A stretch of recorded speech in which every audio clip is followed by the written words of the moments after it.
আন্দোলন করে যাচ্ছি।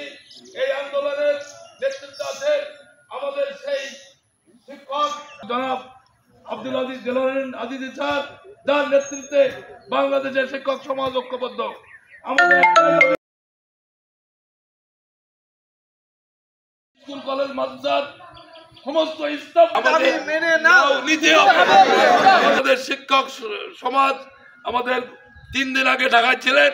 সেই ঢাকাতে আমাদের শিক্ষক নেতা তিনিও ঢাকার রাজপথে আন্দোলন করেছিলেন।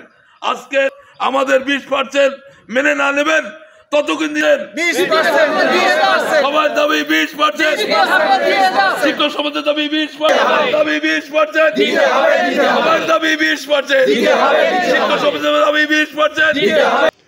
ধন্যবাদ। আপনারা জানেন যে বাংলাদেশ শিক্ষকরা আজকে আন্দোলন পথে নেমেছে।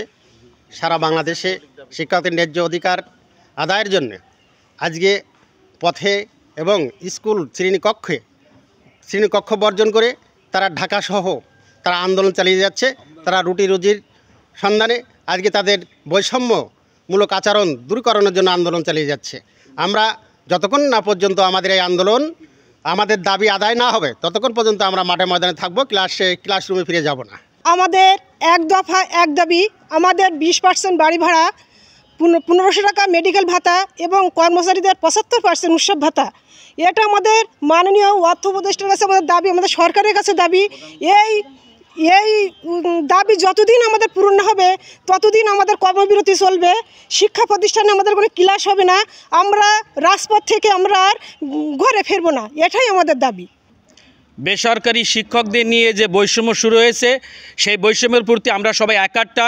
আমরা তালা থানার সুজন শাহ মাধ্যমিক বালিকা বিদ্যালয়ে যে শিক্ষক সমাজ হাজির হয়েছি, সেই শিক্ষক সমাজ এবং ঢাকার শিক্ষক সমাজের সাথে একাত্মবোধ করে আমরা আমাদের যে 120% আমাদের যে হাউস রেন্ট, 1500 টাকা মেডিকেল এবং কর্মচারীদের জন্য 75% যে উৎসব বোনাস, এটা দেওয়ার জন্য সরকার বাহাদুরের কাছে আমরা জোর দাবি রাখছি।